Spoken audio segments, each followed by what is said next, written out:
Hey there, welcome back to Manotick StringWorks. Glad to have you here. So please remember to like and subscribe for more video content. So today I thought I'd do something a little bit different. As you can see on the right, here's my guitar workbench and the rest of my workshop. As we pan to the left, there's the main workbench, so my woodworking woodbench in the workshop. And I've just replaced the top. So I'm repurposing an old boardroom table. It's 1.5 inches thick. I've already put some oak edge banding, but as you can see, there's a big grommet hole where there used to be a power module there. So I want to fill that in. So we'll have to make a template to fill in that hole, and it's going to be about 5.5 by 4.5 inches. In this case it's rectangular, could be square, could be regular. I have some ash left over from another project, so I've cut it down to 1 inch thick and cut it to 5.5 by 4.5. And I'll just place it, by eye, sort of center it over the grommet hole so it covers the whole hole and will give me a lip so that when I route it I can have an edge to glue the filler piece in. So I'm making these template guides out of 1/2 inch thick MDF. It's actually 2 pieces of 1/4 inch that I glued together. And it's pretty simple. You place your filler piece down where you want it. Then you take the MDF template pieces and just place them around the piece. So it's just a little bit of cutting, but this way you're sizing your template to your piece and not your piece to your template. And you see it's 4 pieces, so easy to move around. You can reuse it too. So I'm going to use a router, of course, handheld router with a 1/2 inch flush cut bit with a ball bearing guide. I've made that larger acrylic template. That just makes it easier when you're cutting out jigs, using jigs to cut out holes like this, or edging as well. You can see how that acrylic template spans the whole opening and is always resting on the MDF template pieces.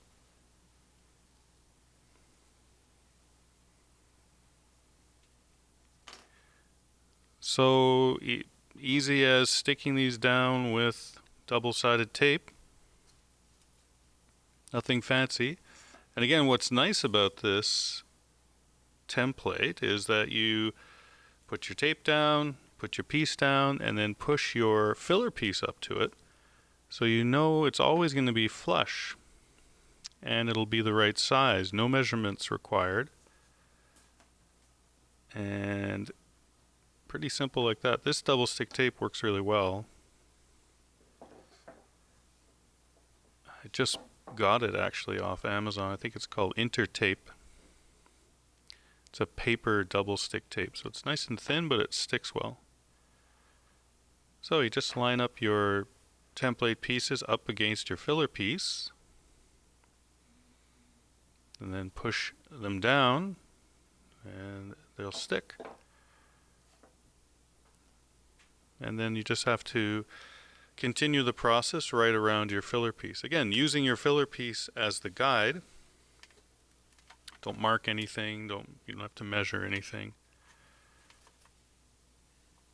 The only measuring I did was when I cut the actual jig pieces to size, right? There you go, quick and easy. Now we know that's going to be a precise fit. So if your filler piece is a little irregular, it's going to match, right, with the jig, no problem. So don't forget we have to use the template thickness plus the workpiece thickness to gauge the depth of the cut. And in this case, I don't want to go the full depth. I want to, leave about 1/8 of an inch or so sticking up. I want to sneak up onto it and sand it or plane it down if I have to. So here we go.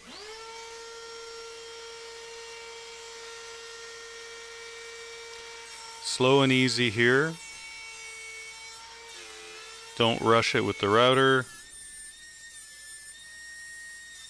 If you're comfortable with it, go ahead. If you're not comfortable doing this, I don't recommend you do it. I didn't have any dust collection hooked up here. Probably should have. But it actually didn't make that much of a mess. And I have my vacuum handy here, the shop vac, so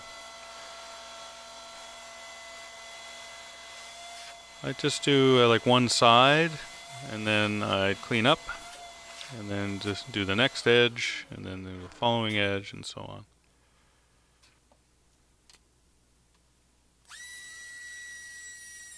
I'm really happy with that oversized acrylic guide. Really works well and makes it a lot easier. The router is super stable. And you can make those acrylic guides, or plates I should say, any size you want. You can make them 12 by 12, 18 by 18, whatever you think is going to work. But I believe this one is about 8 by 8. So I have to round the corners to fit into the routed hole, because the router leaves a rounded edge. Now, unfortunately, I didn't film this, but I used my disc sander to just round over the edges. And I just snuck up on it, right? Just round over a bit, check the fit, go back and forth a couple of times.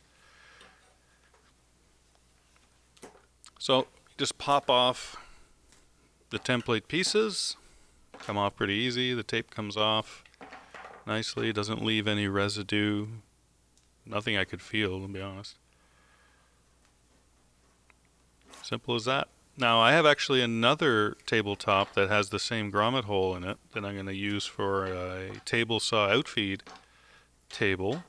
And so I'm going to keep those template pieces and reuse them. So now I'll just check the fit. So I got to sand the corners a little more. It takes 2 or 3 times. Again, take your time, sneak up on it. I used a stationary disc sander. You could use a orbital sander, belt sander, whatever you got. Alright, so I think we're there. That's it. Slides right in. It's about 1/8 of an inch proud here. So I will use the sander on it. And I also ended up going up to the garage and using the planer as well. It's a little quicker. Again, I just snuck up on it and then used the sander to finish it off that we just saw there. So now just ordinary wood glue. This is Gorilla Glue. Put that in there, spread it around, put some on the edge of the filler piece. Press fit. And I'm just going to smoosh the glue into the crack. Not much, pretty good fit. Not much there to fill in. So obviously I'm not going to leave the glue like that. Wipe it up with a damp paper towel in this case. Now this is a workbench, so this isn't a finished piece of furniture, so I'm not too worried about making a mess with the glue there. Alright, so a couple of 10-pound weights. Leave them on there for about an hour or two. And we'll come back. Alright, the miracle of movie magic.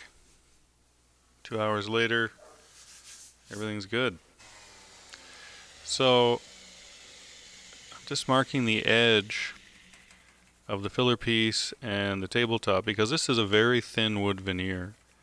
So I don't want to blow through it with the sander. So I'll sand, and when I see the pencil line start to disappear on the tabletop, that should tell me that I'm flush with the tabletop and I shouldn't really sand much anymore.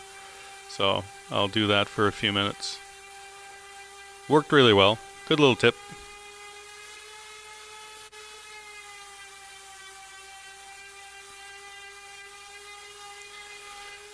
Alright, so just sanding around the area a bit, and your fingers are the best way to tell whether or not it's flush.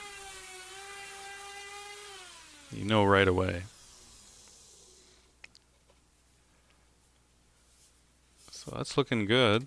So I'll just zoom in a little bit and you'll see that a couple of the corners just need a little bit of fill, not much.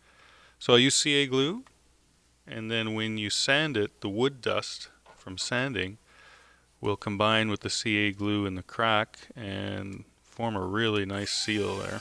We'll fill it up well. Look at that. So, do it once, and if there's still a little spot, just touch it up again. Run the sander. There you go. Yeah, so we'll zoom in a little bit. So that's really nice. So that's CA glue and the wood dust there. Again, this is a workbench, right? This is not a finished piece, but it's going to keep it nice and solid, no gaps. So it looks great, I think. It's going to work well. So thanks for watching. Hope to see you in the next video. Stay safe, take care.